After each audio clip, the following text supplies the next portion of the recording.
messieurs, bonsoir. Merci d'avoir choisi RTI 1 à la une de ce 20h. La 63e conférence de la CEDEAO démarrée ce dimanche en Guinée-Bissau s'est achevée. Le nouveau président nigérien Bola Ahmed Tinubu a pris les rênes de l'organisation sous-régionale. Le vice-président Temoko Melet Kone représente le président Alassane Ouattara à ce sommet. À Rome, en Italie, se tient la 5e réunion interministérielle UA-UE. Au nom de l'État ivoirien, le ministre d'État Kobena Kwasi Ayoumani a présenté à la délégation de l'Union européenne l'initiative conjointe Côte d'Ivoire-Ghana. Il a par ailleurs fait un plaidoyer en faveur des producteurs. La cohésion sociale célébrée à Fès-Késédougou, la centaine de villages du département à son nouveau chef canton. Il a été investi et présenté aux populations de la région du Tchologo. C'était en présence du ministre d'État Tédé Birahima Ouattara et plusieurs membres du gouvernement. L'école de la deuxième chance initiée par le gouvernement ivoirien marche bien. Une délégation constituée d'apprenants et de formateurs vient de séjourner en France pour s'inspirer du programme exécuté dans ce pays afin de former les jeunes Ivoiriens déscolarisés et faciliter ainsi leur insertion. Soyez les bienvenus sur RTI 1. Nous commençons tout de suite par la Guinée-Bissau qui vient d'abriter la 63e conférence de la CEDEAO. Les travaux ont débuté ce dimanche matin. Le nouveau président nigérien Bola Ahmed Tinubu a pris les rênes de l'organisation sous-régionale. Le vice-président Temoko Melet Kone représentait le chef de l'État Alassane Ouattara à ce sommet. Retour sur l'ouverture de la rencontre avec notre envoyé spécial Mama Traoré. Le vice-président de la République de Côte d'Ivoire fait son arrivée au ministère des Affaires étrangères de la Guinée-Bissau, là où se tient le 63e sommet de la conférence des chefs d'État et de gouvernement de la communauté économique des États de l'Afrique de l'Ouest, CEDEAO. Il est accueilli par le président en exercice de l'organisation, le chef de l'État bissau-guinéen Umaro Sissoco Embalo. Ce sera le cas pour les autres chefs d'État présents. Les chaudes poignées de main et accolades n'altèrent pas l'urgence des défis de l'heure, notamment le ralentissement de l'économie mondiale induit par la crise russo-ukrainienne et surtout les transitions militaires au Mali, au Burkina Faso et en Guinée. La CEDEAO suit de près la situation dans ces trois pays pour un retour rapide à l'ordre constitutionnel. D'ailleurs, les médiateurs désignés pour ces différentes crises auront à présenter lors de ce sommet un rapport d'évaluation. Cette conférence des chefs d'État de la CEDEAO marque également la fin du mandat du président en exercice. Le successeur de Umaro Sissoco Embalo sera reconnu à l'issue des travaux. Ouais, comme vous l'avez vu, la 63e conférence de la CEDEAO a ouvert donc ce dimanche en Guinée-Bissau et s'est achevée. Le nouveau président nigérien a donc pris les rênes de cette organisation sous-régionale. Il a été désigné à l'unanimité par ses pairs. Les dirigeants de la CEDEAO ont par ailleurs appelé au retour à l'ordre constitutionnel au Mali, au Burkina Faso et en Guinée, selon le calendrier défini de commun accord avec les autorités de transition.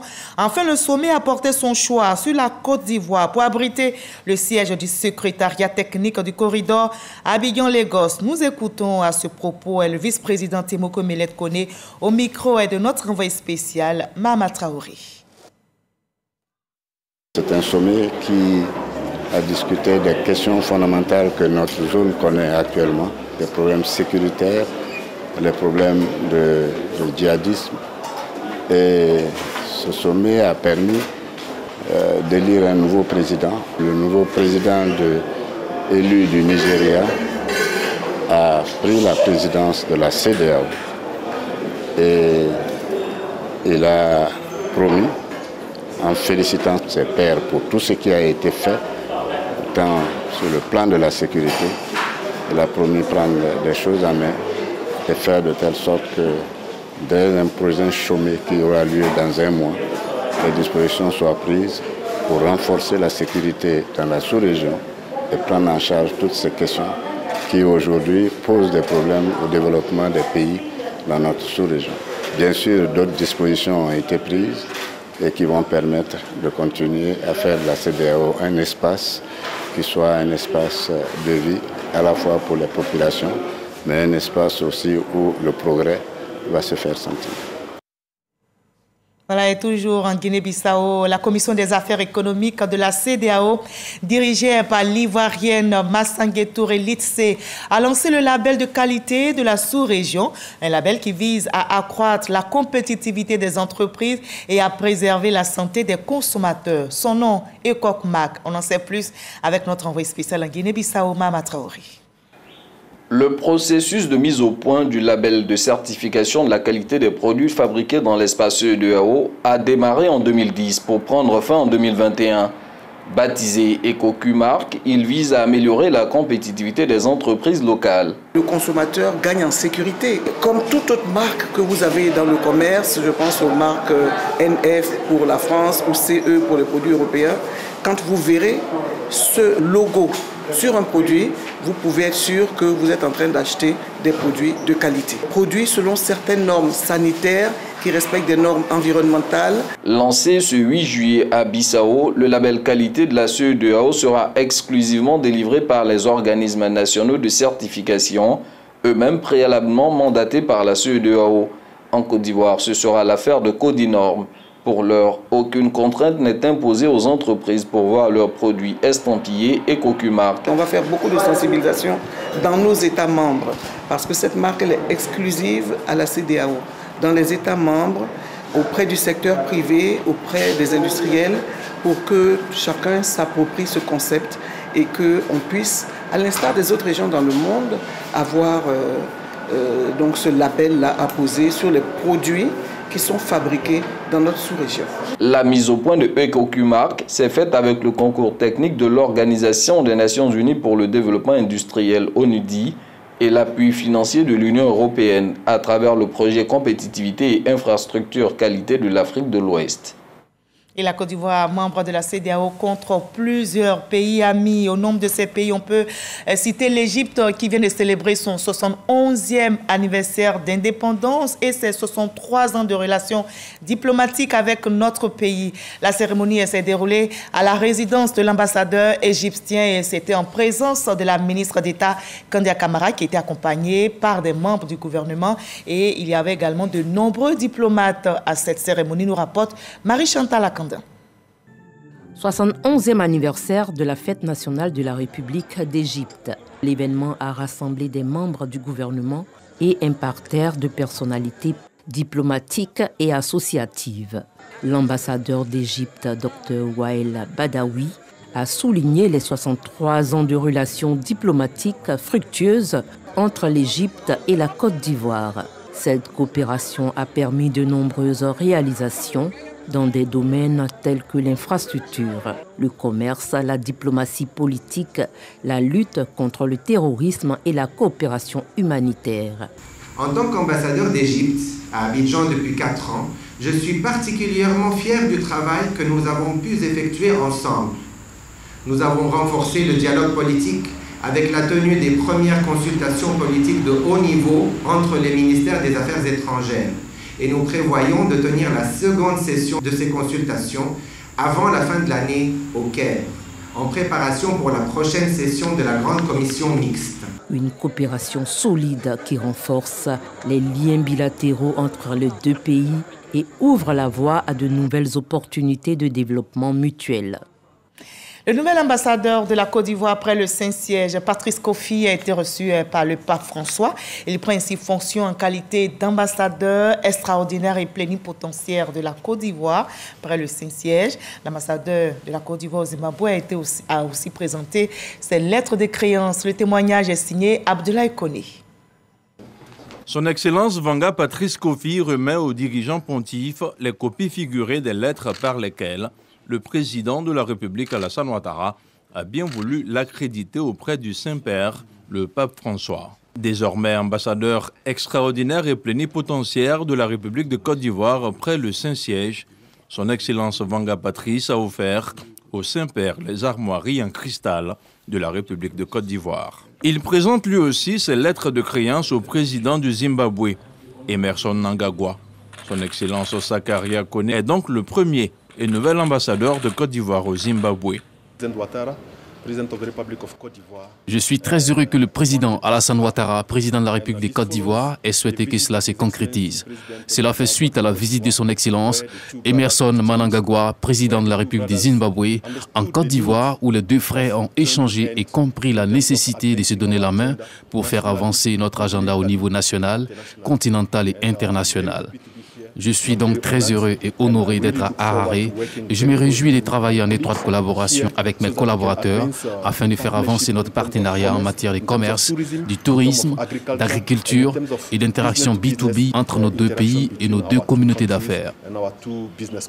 L'ambassadeur de Côte d'Ivoire était accompagné pour la circonstance du conseiller en charge du Zimbabwe. Il est par ailleurs ambassadeur de la République de Côte d'Ivoire en Afrique du Sud et aux îles Maurice. Et on repart en Italie, précisément à Rome, où se tient la 5e réunion interministérielle UE.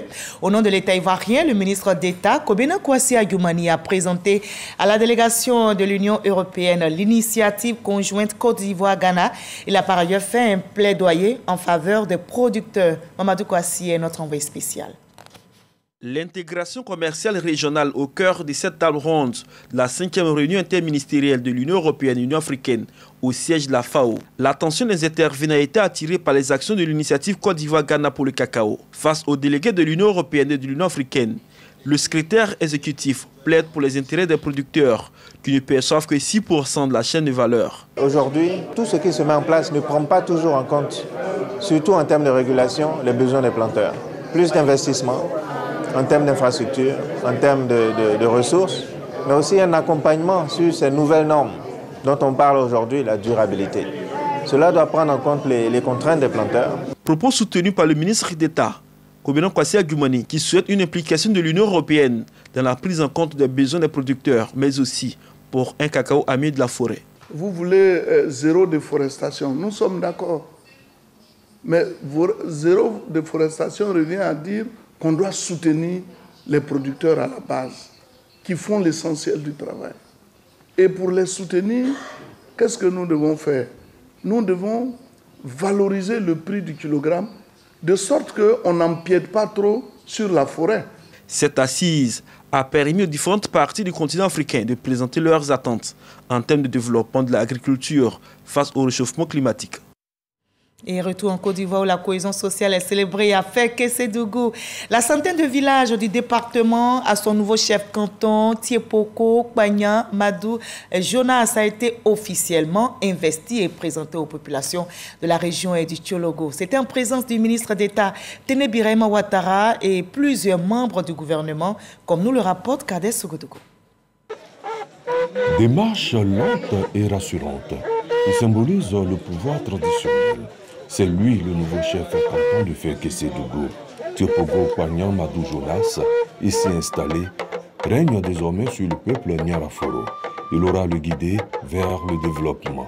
En investissant Tiepoko Kpagnan Madou Jonas, nous voulons non seulement mettre en relief son rôle prépondérant de gardien de nos us et coutumes, mais surtout coller aux réalités actuelles de notre pays avec la volonté du président de la République, son Excellence Alassane Ouattara, de faire des rois et chefs traditionnels une alternative crédible pour la recherche d'une société de paix. Cette investiture, en présence de Nana Amon Désiré Tanoué, président de la Chambre nationale des rois et chefs traditionnels de Côte d'Ivoire, qui avait à ses côtés une forte délégation venue des autres régions du pays, dont le Poro, la région sœur, a permis au président de la cérémonie, le ministre de l'Intérieur et de la Sécurité, Vagondo Diomandé, de rassurer le chef nouvellement installé de son soutien sans faille. Je voudrais vous féliciter, chère population, d'avoir choisi en votre sein celui-là même qui incarne, à mon sens, toutes les valeurs dont un chef doit disposer. Pour ma part, en tant que tutelle, vous aurez compris que mon engagement à ses côtés est total. Présent en personne à cette investiture, le ministre d'État, Téné Birahima Ouattara, président du conseil régional du Tchologo, en sa qualité de parrain, offre un véhicule flambant neuf au chef canton de Fek-Késédougou. C'est un autre cadre du Thiologo, le ministre Adama Diawara, qui a lu le discours du parrain. Je me réjouis énormément de la mise en place d'une instance comme la chefferie des cantons de Ferké, car la synergie d'action entre les acteurs gouvernementaux, leur démembrement administratif et les autorités coutumières s'inscrit bien dans ma vision et l'esprit du plan stratégique de développement de la région du Thiologo a le fait d'apporter une plus grande satisfaction aux besoins et attentes des populations à l'égard du service public. Madou Jonas est né le 9 mars 1942 à Fekese-Dougou. Il est le deuxième diplômé de l'ENA, issu de ce canton.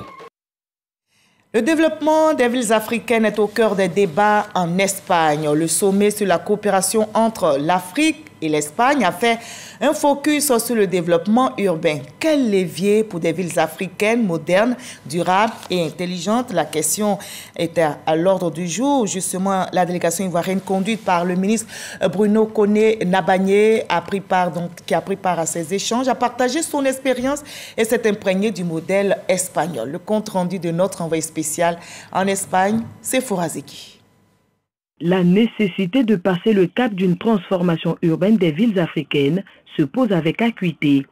La centaine d'experts présents à ce sommet Afrique-Espagne a partagé sa vision de ce qui pourrait être le nouveau visage des villes africaines de demain. Pour le ministre Bruno Koné, qui partageait l'expérience ivoirienne en matière de développement urbain, l'urgence, c'est bien la création de nouveaux pôles urbains à la périphérique d'une mégapole comme Abidjan. Nous avons jusqu'à présent retenu 3 sites pour ces développements urbains. C'est au niveau d'Adiama, au niveau de Bingerville et au niveau de Bassam. Bien évidemment, ces villes nouvelles doivent comprendre toutes les évolutions au plan technologique, au plan urbanistique, bien entendu. Mais voilà pourquoi on parle souvent de Smart Cities. Si nous ne le faisons pas, ces développements urbains vont s'imposer à nous, mais de façon catastrophique. Après ce panel, comme pour joindre la théorie à la pratique, la délégation ivoirienne s'est rendue à la mairie de Madrid pour visiter le parc municipal de Retiro d'une superficie de 120 hectares. On voit les trottoirs, on voit les abords de routes et nulle part vous ne voyez quelqu'un s'installer de façon non autorisée. C'est tout cela qui rend une ville agréable. C'est tout cela qui rend notre environnement urbain beau et sain. À côté des questions d'urbanisme, les entreprises présentes dans la délégation ivoirienne ont tissé d'importants partenariats qui touchent tant le domaine des transports que ceux de l'immobilier. On a réfléchi avec des investisseurs localement de mettre en place une centrale d'achat. Et cette centrale d'achat pourra réguler les coûts au moment des difficultés. La première édition du sommet Afrique-Espagne a refermé ses portes ce samedi avec à la clé d'importants projets mixtes entre opérateurs économiques espagnols, africains et ivoiriens. Voilà, et ici en Côte d'Ivoire, 15 nouveaux cas sont mis en circulation. La commercialisation est ainsi lancée après la phase pilote qui a vu la remise de dizaines de mini-cars montés par la Sotra aux entreprises de transport d'Abobo et de Yopougon. La deuxième vague de véhicules Iveco montés par la chaîne d'assemblage de la société abidjanaise de transport est remise donc aux entreprises. Et c'est pour le ministre des Transports, Amadou Koné, une création de chaînes d'emploi pour la jeunesse et surtout une contribution au renouvellement du parc automobile. L'école de la deuxième chance initiée par le gouvernement ivoirien marche très bien. Une délégation d'apprenants, de formateurs et de chefs d'établissement vient justement de séjourner en France pour s'inspirer du programme exécuté dans ce pays et ce pour mieux former les jeunes Ivoiriens déscolarisés et faciliter ainsi leur insertion dans le monde du travail. Issa Tunayeo est notre envoyé spécial. Aigleton, localité située dans le département de la Corrèze, sud-ouest de la France. Site des écoles de formation professionnelle. Le programme de l'école de la deuxième chance est une réalité. Une délégation composée des membres du secteur de l'enseignement technique et de la formation professionnelle, du Fonds de développement de la formation professionnelle, FDFP, et des journalistes sont allés sur les traces de ces jeunes Ivoiriens déjà retenus dans des entreprises en Côte d'Ivoire. Objectif, voir leur formation prévue sur 3 semaines. Les domaines concernés, la mécanique et la conduite d'engins. On avait des rêves à ça, on pensait un jour obtenir quelque chose, un travail. Et vraiment, c'est une bénédiction, une grâce pour moi, c'est un plaisir pour moi. Je suis vraiment contente d'avoir obtenu cette opportunité. Au début qu'on est arrivé, on a commencé dans le premier atelier électrique. On a appris beaucoup de choses. La deuxième semaine, on a visité l'atelier métallerie, on a fait les soudures. En tout cas, mon arrivée ici, ça m'a motivé vraiment. Aujourd'hui, on a le sentiment d'avoir appris quelque chose parce que vraiment les formateurs ici, ils ont tout. Ils ont tout, la technologie est là et toutes les pièces qu'on nous montre, tout ce qu'on nous montre est déjà là sur place. En quelques jours d'apprentissage, ils sont nombreux à donner satisfaction. De quoi réjouir les encadreurs. Il y a des gens qui n'avaient pas à manger aujourd'hui, ils ont un métier. Ils ont fait déjà des stages d'immersion à Abidjan. Ils sont venus en France. Après ce stage, ils iront en entreprise pour aller travailler. À Périgueux, région de la Nouvelle-Aquitaine, toujours dans le sud-ouest, la France, un accent particulier est mis sur la formation en peinture et à la maçonnerie. Les apprenants ne cachent pas leur satisfaction à maîtriser un métier. Ces initiatives de la formation des jeunes en France est le fruit de signatures de conventions entre le ministre Kofi Nguessan et des structures de formation pour une meilleure insertion des jeunes dans le monde du travail en Côte d'Ivoire. Et pour eux et pour nous, une opportunité exceptionnelle, pour eux de venir ici en France, venir découvrir dans nos écoles de travaux publics d'Aigleton les métiers de conducteurs d'engins, les métiers de topographes. Et puis pour nous, une ouverture, parce que nos jeunes ici, nous avons un peu plus de 1000 élèves qui sont aujourd'hui dans nos écoles. Et c'est bien parce que ce sont des échanges, culturellement c'est important. Ça leur permet de rencontrer des jeunes qui viennent du continent africain. Et voilà. Et donc c'est une opération gagnant-gagnant. Ce partenariat, c'est pas une surprise, mais il se passe très très bien. Enfin j'espère, en tout cas j'espère que nos confrères ivoiriens prennent autant de plaisir à passer du temps avec nous que nous avons à les recevoir. Nous avons conclu un marché avec des clients, nous avons reçu des confrères, nous perdons des amis. Ce qui se passe ici est fort au plan de vue technique, au plan de vue technologique, mais aussi il est très fort au plan humain. Initié par le président de la République Alassane Ouattara, ce programme exécuté par le ministère de l'Enseignement technique, la formation professionnelle et de l'apprentissage, sous la supervision du Premier ministre Patrick Achi, vise à donner une autre chance aux jeunes déscolarisés ou ayant abandonné l'école de s'insérer dans le tissu social. Voilà, très belle initiative au profit de la jeunesse ivoirienne. Au magazine du dimanche de ce 13h, Herman Guivet a reçu le ministre Touré Mamadou. L'entretien a porté sur la composante insertion professionnelle et emploi des jeunes du programme de lutte contre la fragilité dans les zones frontalières du Nord. Je vous propose un extrait de les échanges. Pour nous, il était important que ce programme réussisse. Il était important que ce programme ait un impact réel. Puisque je veux dire que l'objectif, c'est que ce programme vise à compléter le dispositif donc, de lutte contre le terrorisme dans son volet social et faire en sorte que ces jeunes sortent de la vulnérabilité, de l'extrême pauvreté et qu'ils ne soient pas des proies faciles. On a été dans la plupart de ces régions, discussion avec les jeunes pour voir leur ressenti, leur retour d'expérience. Le niveau de pauvreté était quand même très important dans ces zones, totalement enclavées, pas d'opportunités sanitaires pour ces populations, pas d'accès même au réseau de téléphonie mobile, pas de route, des jeunes qui étaient dans une situation de précarité et qui pouvaient être des proies faciles. Donc ce programme a été lancé, il visait pour la seule année 2022 à impacter 22 000 jeunes, un peu plus de 22 000 jeunes.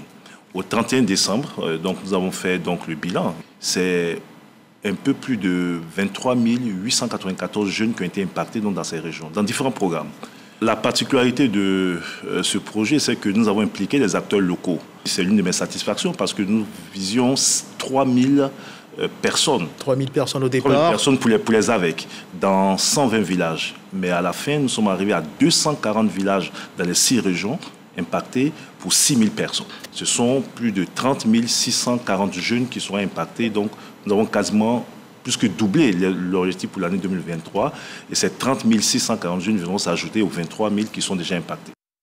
Voilà, et le programme d'entretien routier est aussi en bonne marche. Justement, le président du conseil régional du Sud, Komoé Jeune Akawele, vient de procéder au lancement de ce programme, un programme qui devrait donc désenclaver les villages de la région du Sud. Komoé, on en sait plus avec notre reporter Godfrey Okambawa. La région du Sud Komoé vient de franchir une étape décisive dans son développement. En présence des populations et de tous les acteurs locaux de la région, le docteur Eugène Akawele, lors d'une cérémonie solennelle, a lancé officiellement le programme d'entretien routier 2023-2025. Inscrit dans la politique gouvernementale du président de la République, Alassane Ouattara, ce programme consistera à réhabiliter les routes existantes, à construire de nouvelles routes et à entretenir régulièrement tout le réseau routier de la région. C'est près de 4 milliards de francs CFA qui vont être injectés dans ce programme d'entretien routier pour les 3 années à venir. Si on ajoute à cela que certains axes sont en train d'être bitumés, que d'autres sont également programmés pour les 2 années à venir, on ne peut que se satisfaire et rendre hommage à son Excellence le Président de la République.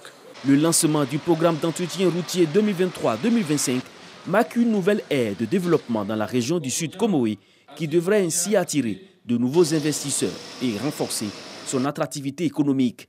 Depuis 2012, 5 programmes d'entretien routier ont été réalisés avec succès dans la région du Sud Komoé. Le nouveau programme élaboré sur un budget global d'environ 4 milliards 100 millions de francs CFA prévoit le traitement d'un linéaire cumulé d'environ 1614 km de route en terre sur une période de 3 ans. L'objectif ultime est de doter la région du Sud Komoé d'ici à 2030 d'un réseau routier en bon état permettant à tous les habitants de se déplacer en toute sécurité et à un temps de parcours raisonnable.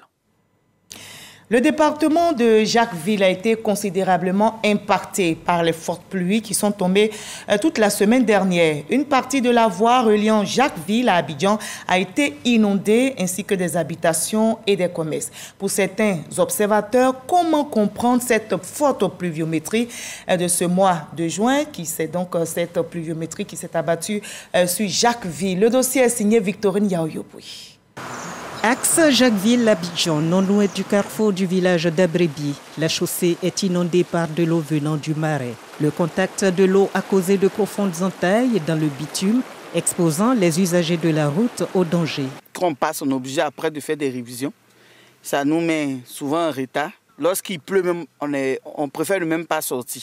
On fait pareil pour que les gens viennent sauver les gens. Plus la nuit même, il y a des accidents. Même les dimanches, même, vraiment, il y a des accidents. Les buses installées à cet endroit ne suffisent plus à évacuer l'excédent d'eau dû aux fortes pluies qui sont tombées sur tout le littoral durant une semaine. Et pourtant, cette route est la seule voie d'accès à Jacquesville.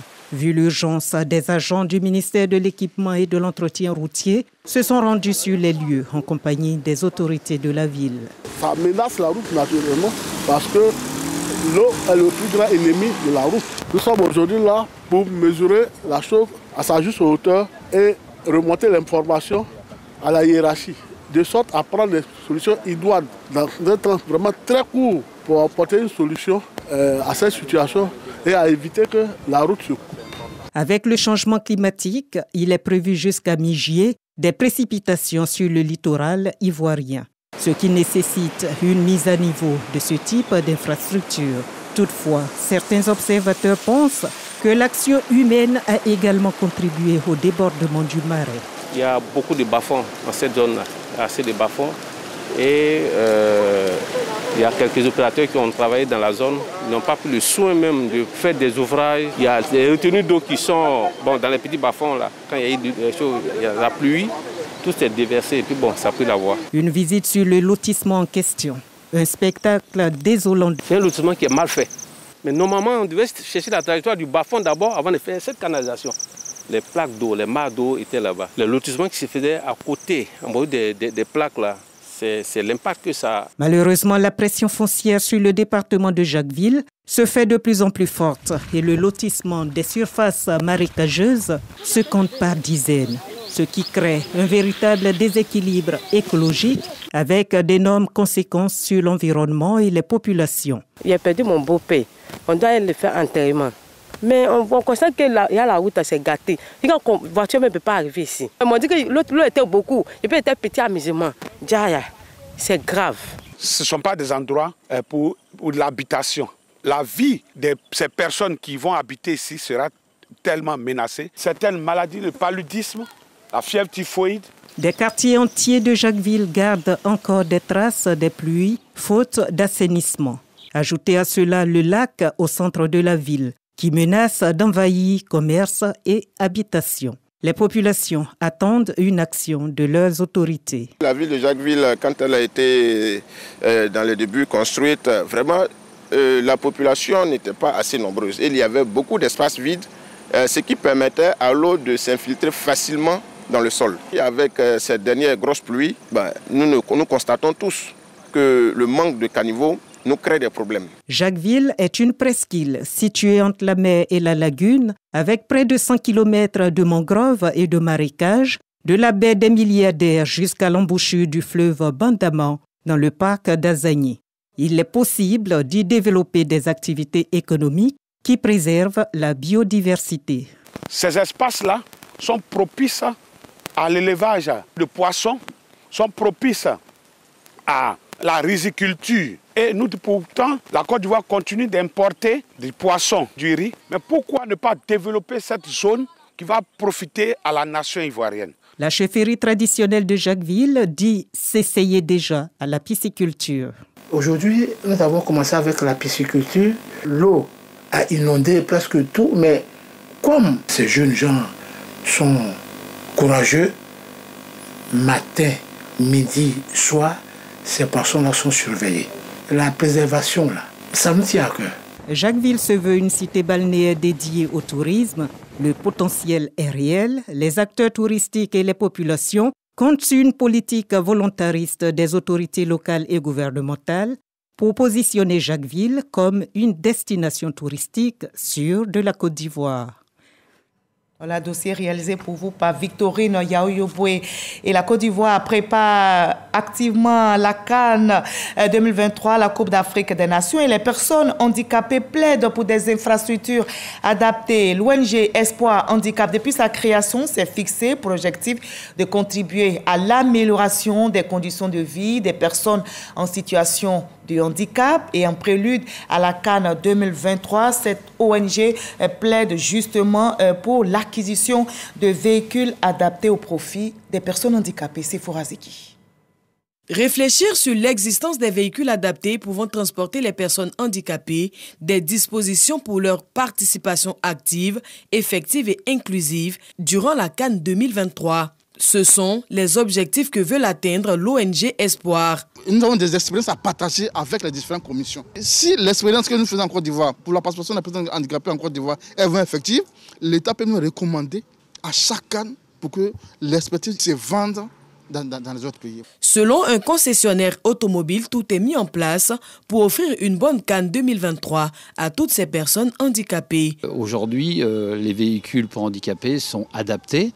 Vous savez, il y a des haillons, il y a des rampes et les distributeurs automobiles de la Côte d'Ivoire sont à même justement de fournir ce type de véhicules. Les concessionnaires automobiles s'adaptent à la clientèle et notamment à la clientèle handicapée. Nous, ce qu'on recherche en termes de groupement, c'est de mettre tout le monde en sécurité. L'ONG Espoir Handicap est une organisation non gouvernementale qui entend lutter en recommandant auprès des autorités la création des panneaux de signalisation, des feux tricolores sonores, de telle sorte que les non-voyants puissent traverser la route plus sereinement durant la CAN 2023. Pour rappel, elle est spécialisée dans la défense des droits de l'homme et particulièrement l'amélioration des conditions de vie des personnes en situation de handicap.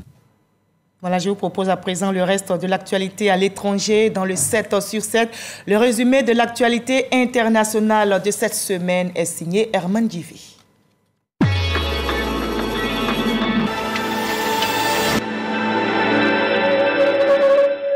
Le Le président sénégalais Macky Sall a annoncé lundi dernier qu'il ne sera pas candidat à un troisième mandat pour la présidentielle de 2024. Il a fermement condamné les violences qui ont suivi la condamnation à 2 ans de prison de son principal opposant, Ousmane Sonko. Cette condamnation a engendré début juin des troubles dans le pays, faisant 16 morts selon les autorités. Le Kenya a indiqué qu'il reportait la réouverture de sa frontière avec la Somalie après des attaques récentes commises sur son sol, attribuées aux islamistes radicaux Shebab. Cette décision intervient après la mort de 5 civils et 8 policiers. La frontière a été officiellement fermée en octobre 2011 en raison des attaques des Shebab qui mènent une insurrection contre le gouvernement fédéral à Mogadiscio depuis plus de 15 ans.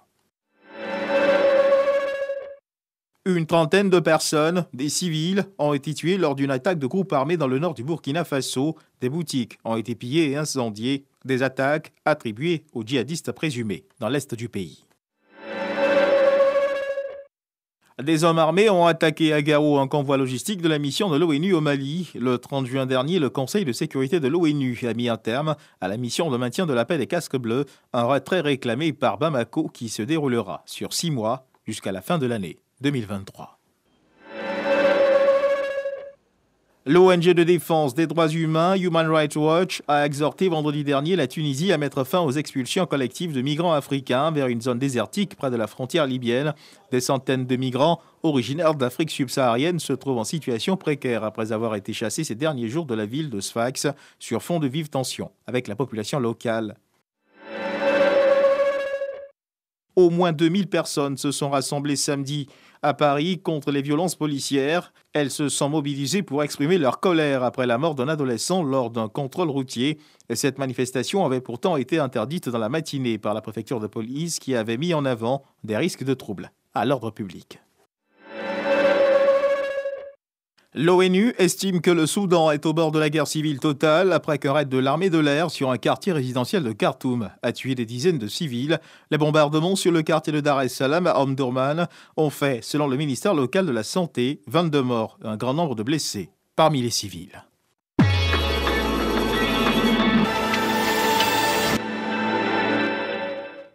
Voilà, ainsi va le monde. Mais pour l'actualité à l'étranger, notez que le président gabonais Ali Bongo a annoncé qu'il sera candidat à la présidentielle du 26 août prochain. Il a fait cette annonce aujourd'hui, dimanche. Fin de ce 20h. Merci à vous tous de l'avoir suivi. Demain, 20h, vous avez rendez-vous avec Fatou Fofana. Prenez soin de vous. Très belle soirée sur RTI.